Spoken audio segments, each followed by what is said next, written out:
Welcome back to another episode of the Social Impact to Level Up podcast. It's me, Wendie V, and we are here to talk about living the dream.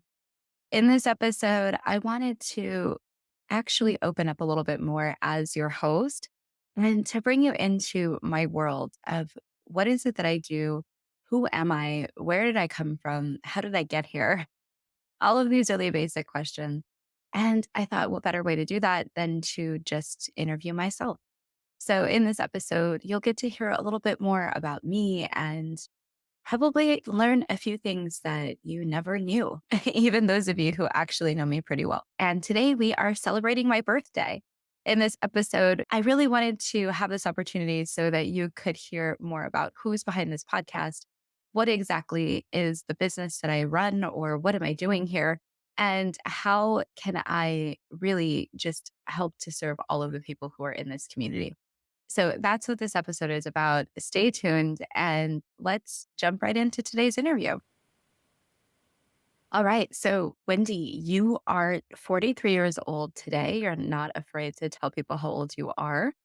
And it's been a long journey. So, I'm really curious in these 43 years, what do you have to show for the journey? What do you have to show for it?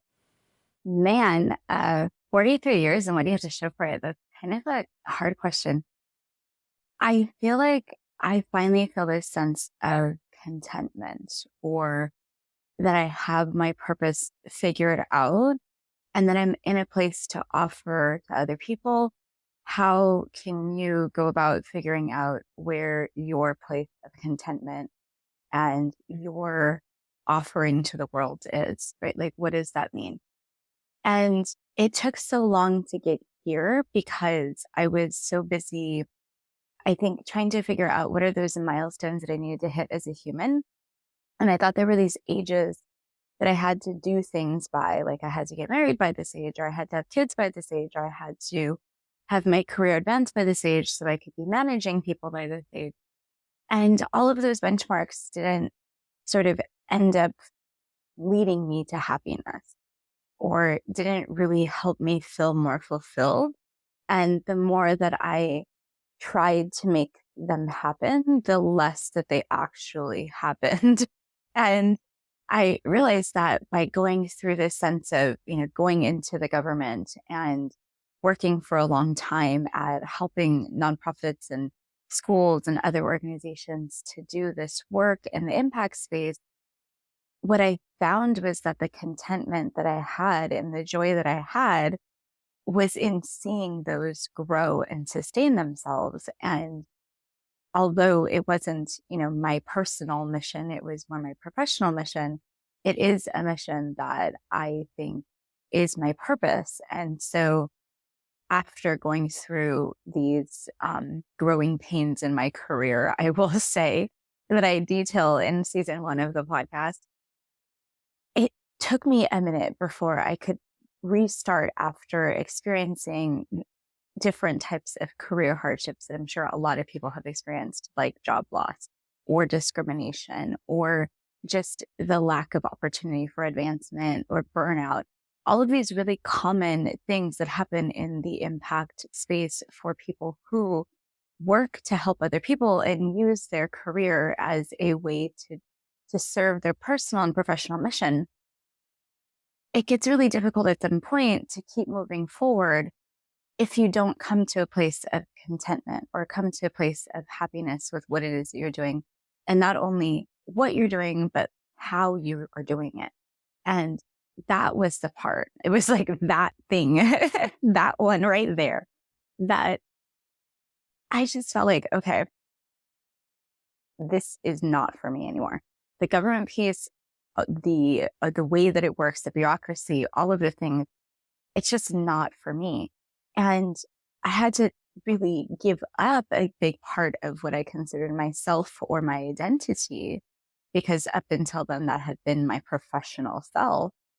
I had to give that up to be able to establish what I wanted, which was more freedom of time, more freedom of space to make decisions, more who can I help and how I can help, and why I help those decisions that were really important to me, why I needed to make those on my own versus on someone else's terms.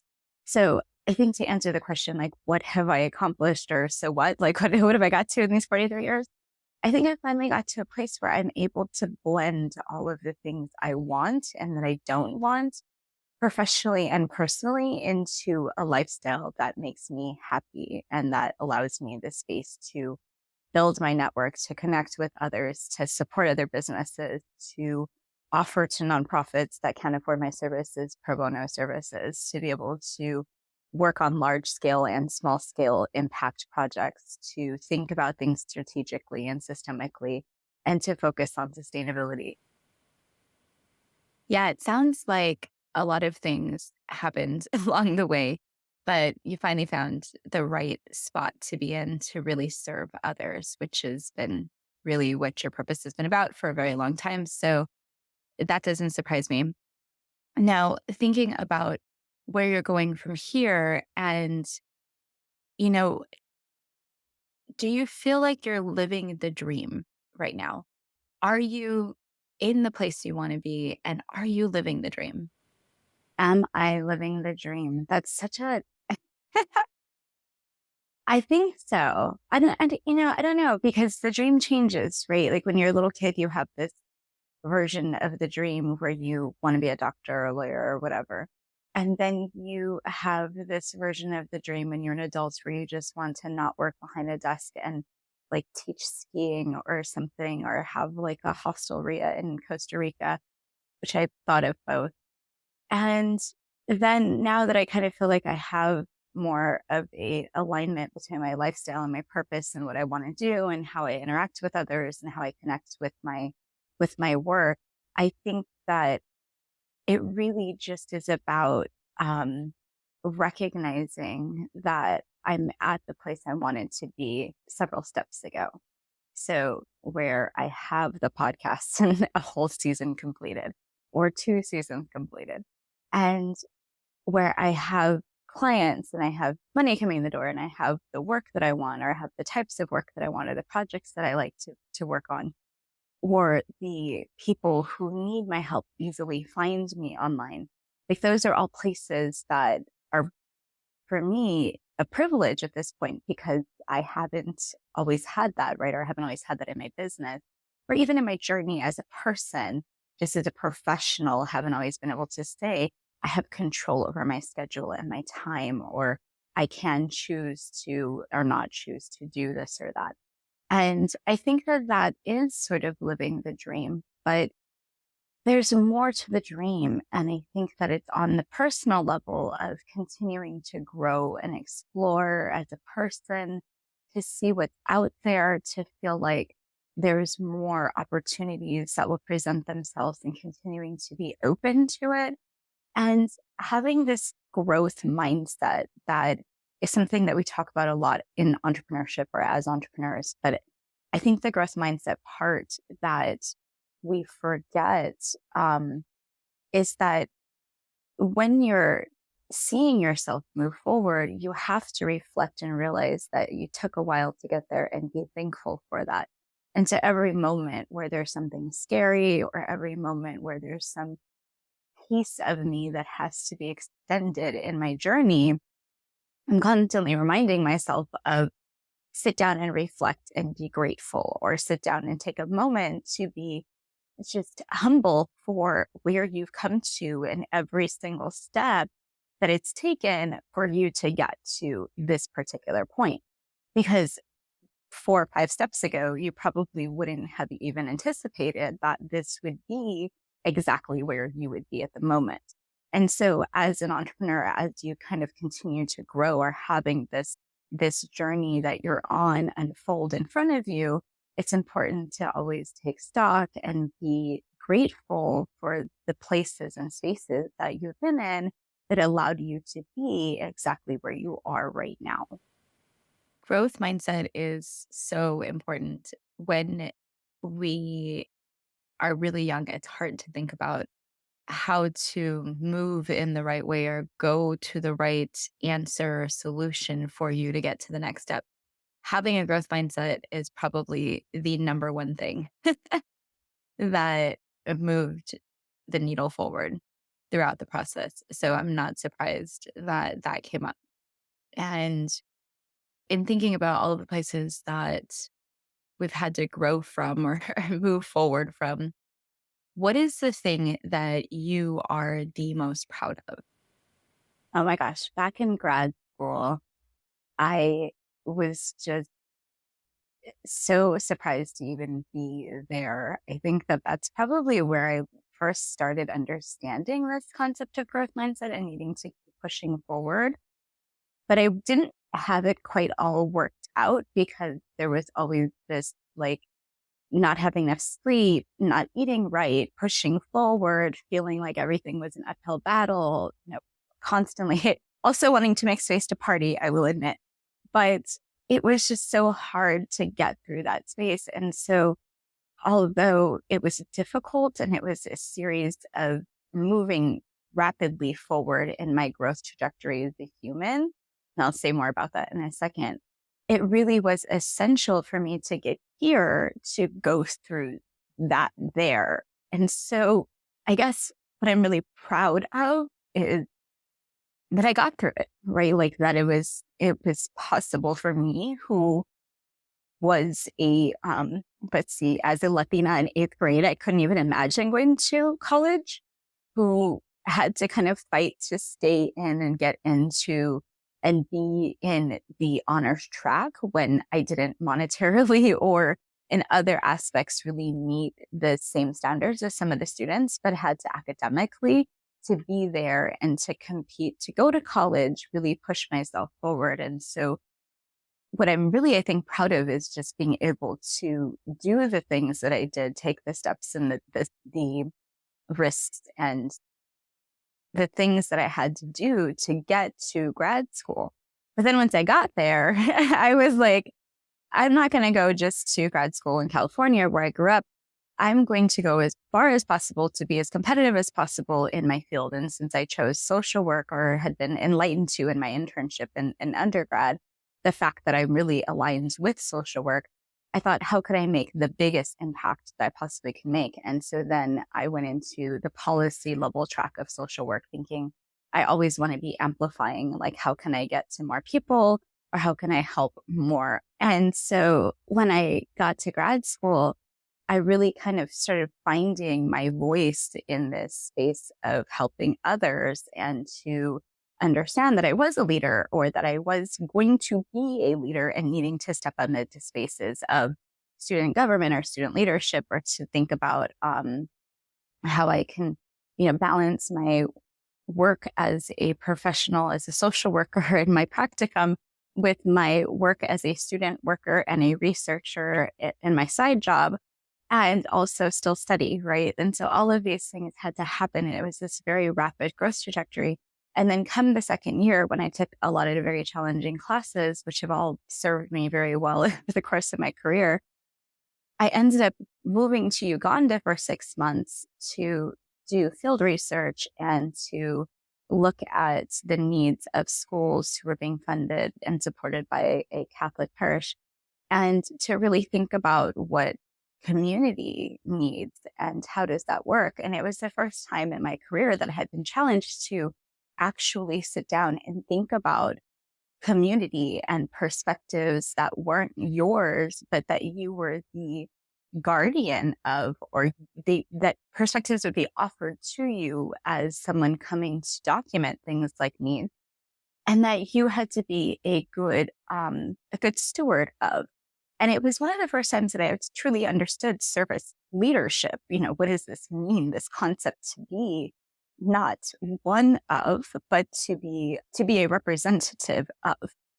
And I think over the course of my career as an impact professional, as a consultant, as any things that I do, any of my titles that I have, this understanding of like community and how can you really represent community well and represent community need at the core of all of the work that you do, or how do you have community ownership or not even just buy-in, but really to focus on this aspect.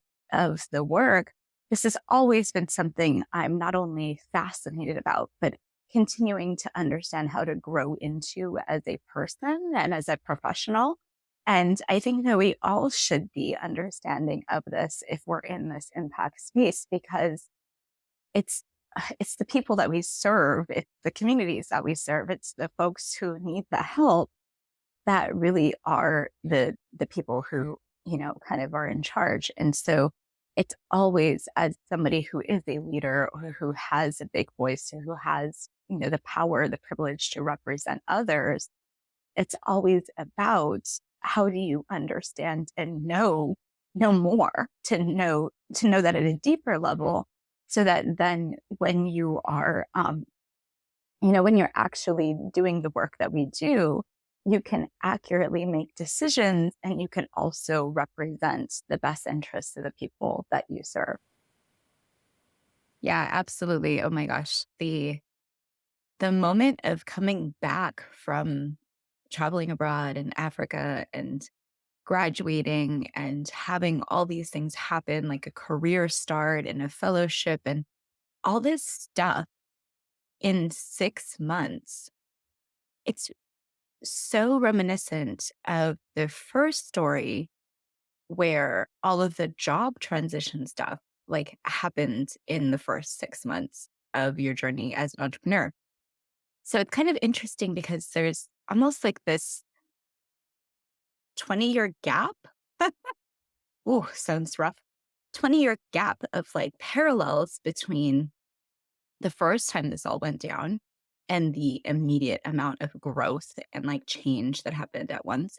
And then this sort of unfolding of entrepreneurship and this sense of growth and overcoming that had to happen in order to get to the fulfillment of the purpose, right? So many pieces of the story like have come together over the course of years, not necessarily just in the most recent time. And I think people who don't know the story or haven't really known you that long wouldn't understand how all of these things have been really parallel to each other. So in knowing that this journey has been so long, what is your biggest regret? Like, what is one of those things that you think back and you're like, oh, God, okay. And I know there are a lot of them. So I'm going to force you to really think about what is the number one that you would share because we don't have all day. We really don't. What's been the biggest regret?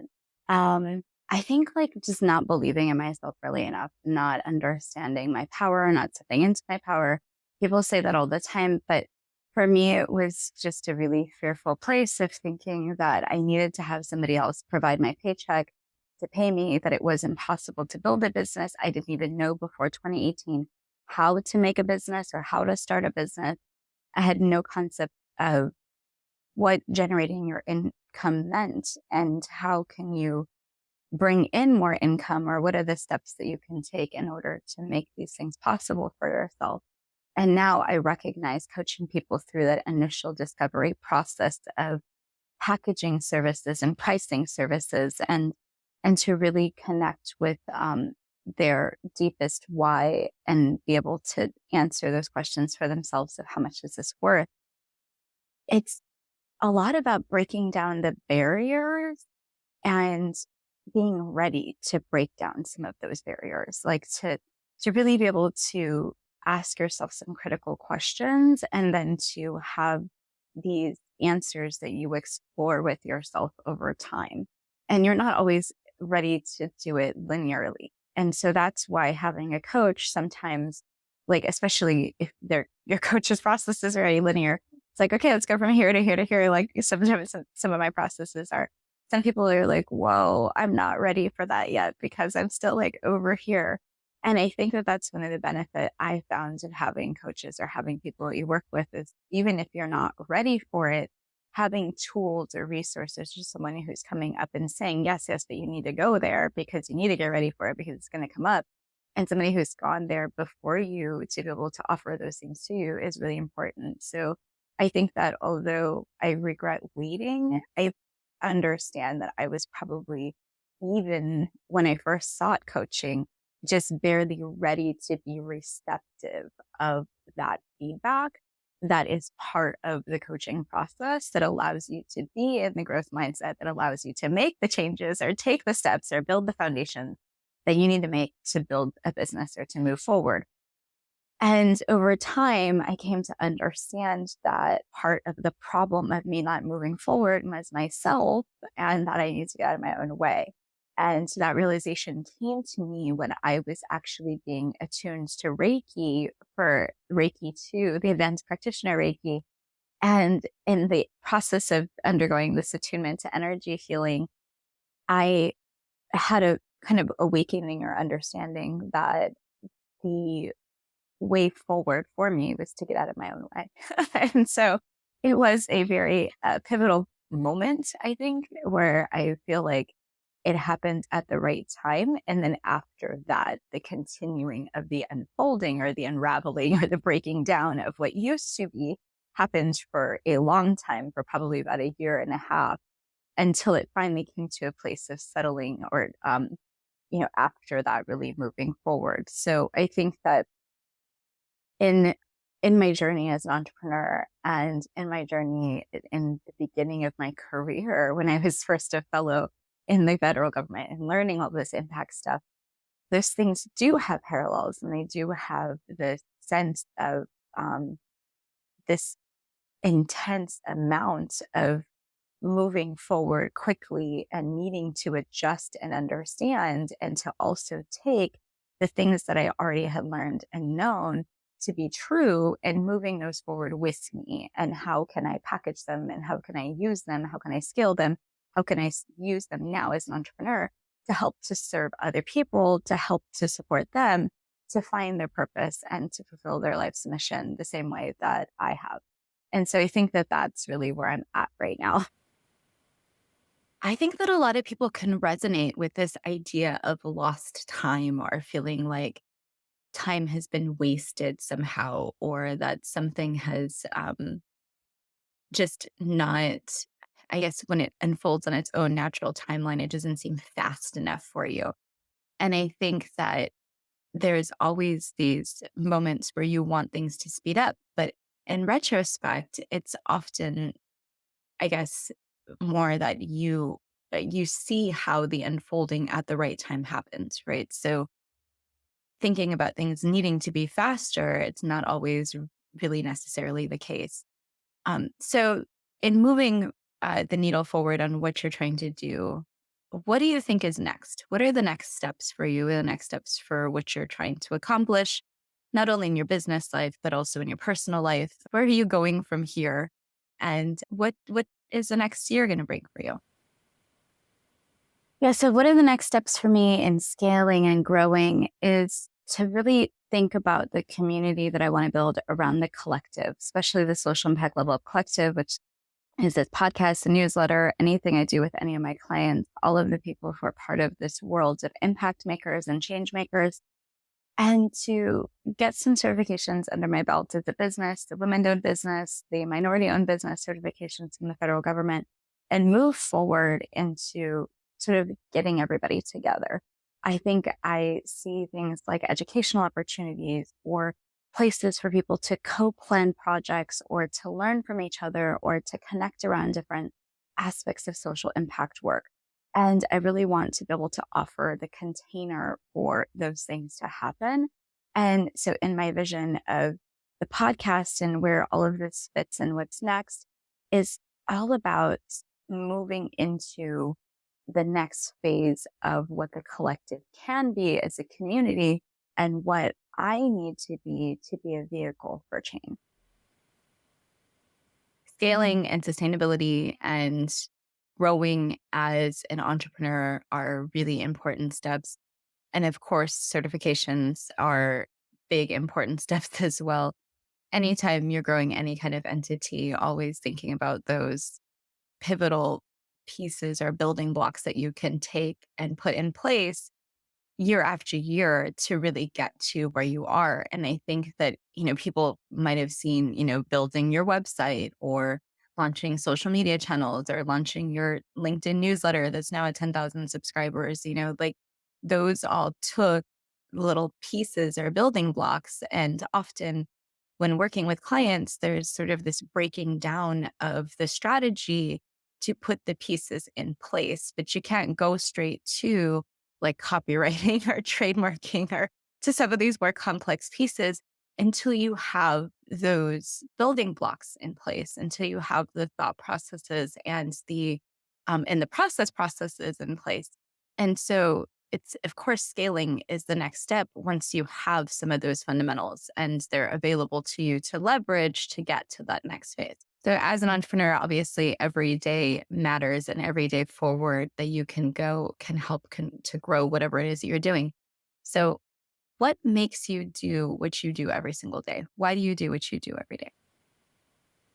I do what I do every single day because I understand that there are a lot of people who want to do good based on their own life experiences, and they don't know how, or they don't know where to start, or they're not exactly sure what that means for them. And there are ways to be more efficient and effective at this work. And the more that we can try to do those things, the better the work will be, or the better outcomes we'll be able to reach. And so I wake up and think about how can I support others to be more efficient and effective, and to make sure that as we serve the communities and the people that we serve, that we are making the impact that we actually want to make. Yeah, that was one of the biggest barriers, is seeing how people are not effective and efficient with their work and exactly what the struggle was all about. So, what do you really believe in? Like, what is it that you really, truly, at your core, believe in? Going back to the time in Uganda, I think the thing that I saw very clearly was people were really happy despite having nothing. Despite living in poverty and having virtually zero, they were able to find a level of contentment and happiness that I didn't understand at that time, because I was so deeply entrenched in the poverty mindset and the lack mindset that I didn't understand what abundance like, or what it looked like, despite having a lot of things, which as an American is something you kind of do, is you expected to kind of have a lot of things because wealth is generated, and then things are a sign of wealth. And so really what I kind of know that at the core of me is that humanity is really good or happy or can be better. And we have to kind of work at being better. We can't just naturally be in this state of happiness or contentment, because we're often trapped in that lack mindset, or in these places where we're not allowing ourselves, or we're not allowed to be happy and find fulfillment. And I started at the top of this episode talking about that concept of how I'm now feeling more in a space of contentment and fulfillment after a whole lot of things in my own journey.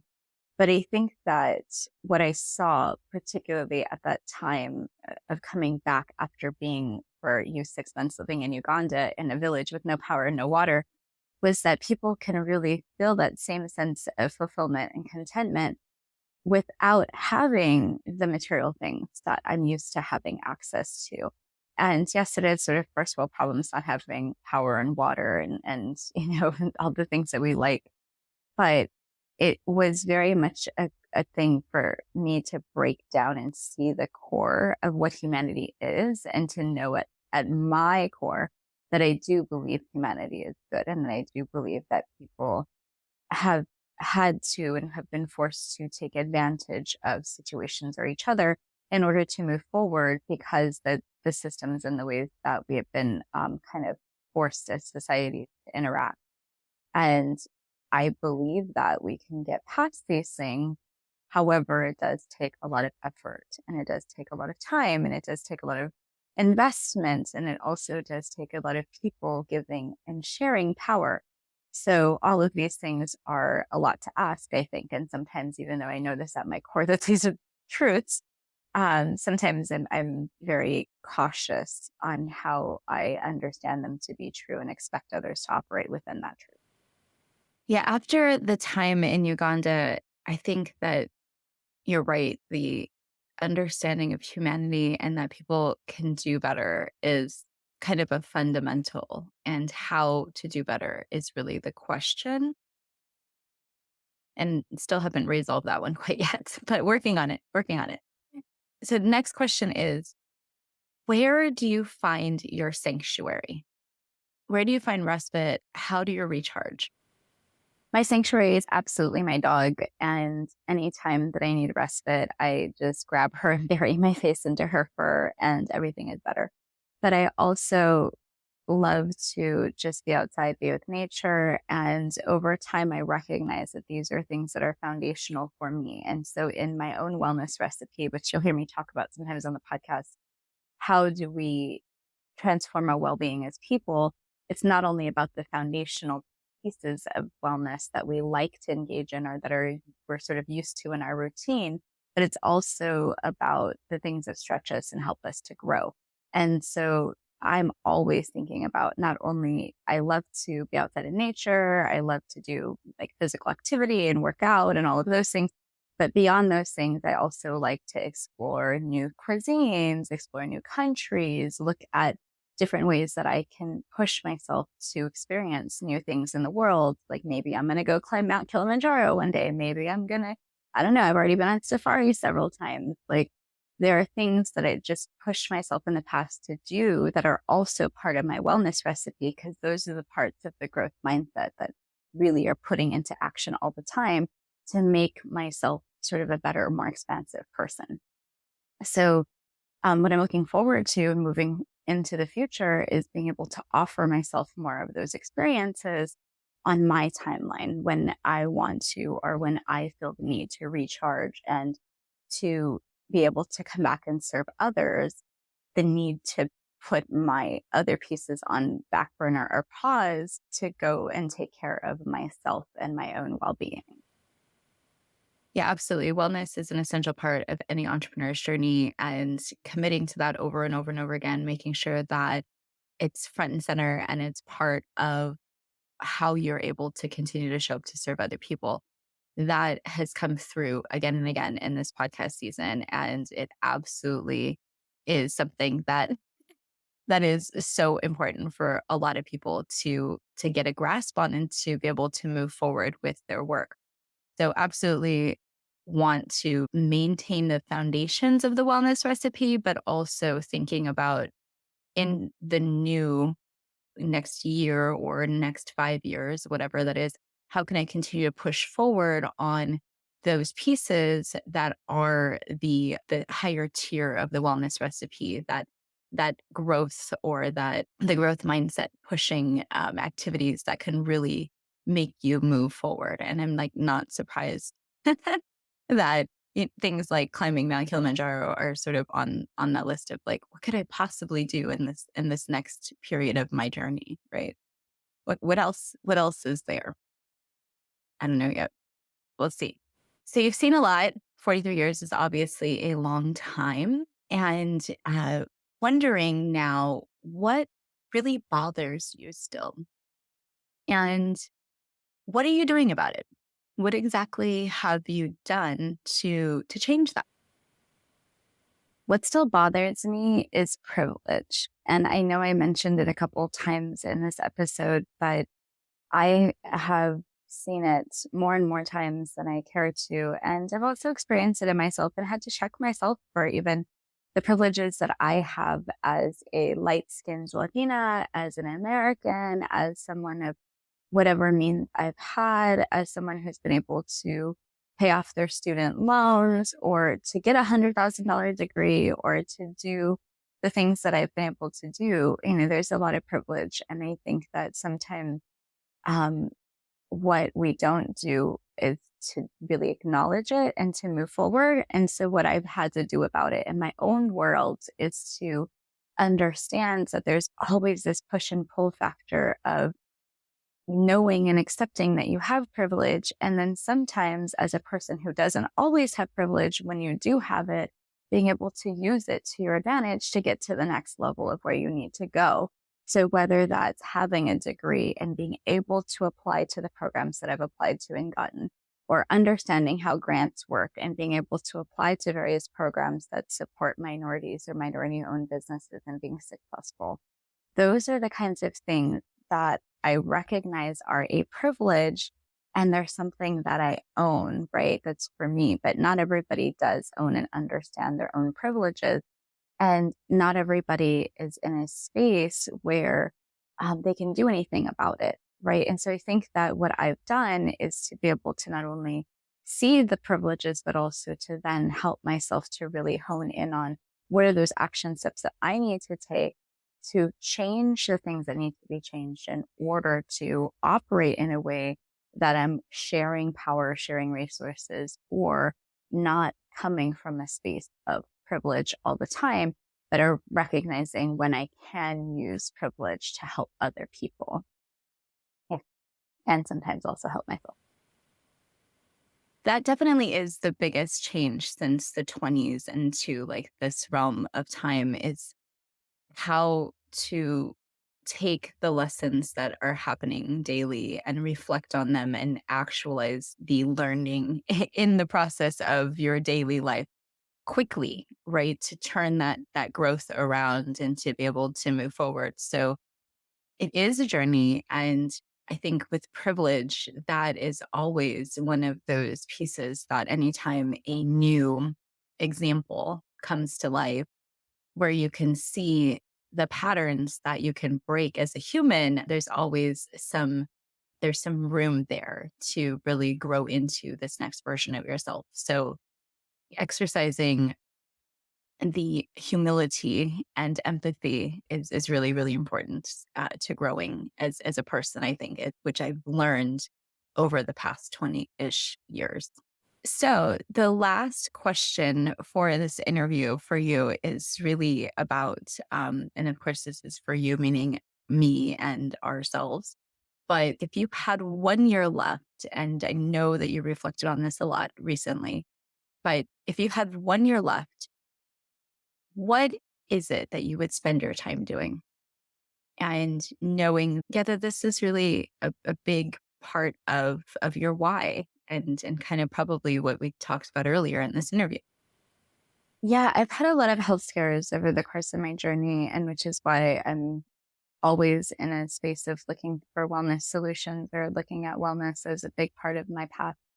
And what I recognize is any year that I'm at this point, if I'm spending my time bringing folks together who are in this impact space, who are making an impact, who are helping each other, who need resources, who need support, and I'm doing something about this mission consistently, then it's a good use of my time and my resources. And so if I only had 1 year left, I think the answer is that I would be doing exactly what I'm doing right now, which is to focus in on how to support people who are change makers and are looking to ultimately change the world. And how do I do that? Through not only the vehicle of my work, but also through this podcast. And so in season 2, we looked at people who were living limitlessly, focusing on the inspirational aspect of social entrepreneurship as an answer to and our alternative to whatever the traditional route of work and career and business have been in the past. But now thinking about moving forward for season 3, it's a lot about how do we sustain the work? How do we really dig in to make change? And what does that mean? And I want to interview and hear from people who are truly doing this work on the ground and are trying to make changes that will will see these sort of revolutionary sort of things in our societies. So I'm excited to hear from some of the people that I've already got lined up. I'm also looking to line up more people. So if you're interested, you can reach out and join us on the podcast for season 3. And that will be launching next year. And I'm really excited about it in the spring. So stay tuned for more information about that. But what I'm really, really honing in on for the future of this work is how do we build community? How can we get more folks who are of a similar kind of mentality, with the same type of values, like mindset, like-hearted kind of people who are able to work together to really make social change. So that's where we're going, and I'm really excited about it. Knowing how to create community and bring people together and just help people vibe on the same level is going to be such a massive feat for whatever timeline that gets done in. And even if it's not a year or the next 5 years or whatever, it's a super huge goal. And I can appreciate how the steps that it's going to take to move in that direction are not going to be all done very quickly. But it is something that is really important to be able to bring together and connect all of these different impact making folks who are just somehow drawn into the collective, find out about the podcast, find out about the newsletter, find out about me, find out about whatever, are really just having the ability to bring all of these folks together is going to be a very, very important mission for probably the remainder of my life. So, in that, I hope you enjoyed this episode where we talked with me, the host, Wendie V of this podcast, talking all about what's next and where are we going from here? What is the journey going to include? And all about, what you can expect in the next season of this podcast. So I'm excited to have brought this to you, and stay tuned for another episode of the Social Impact Level Up podcast next week.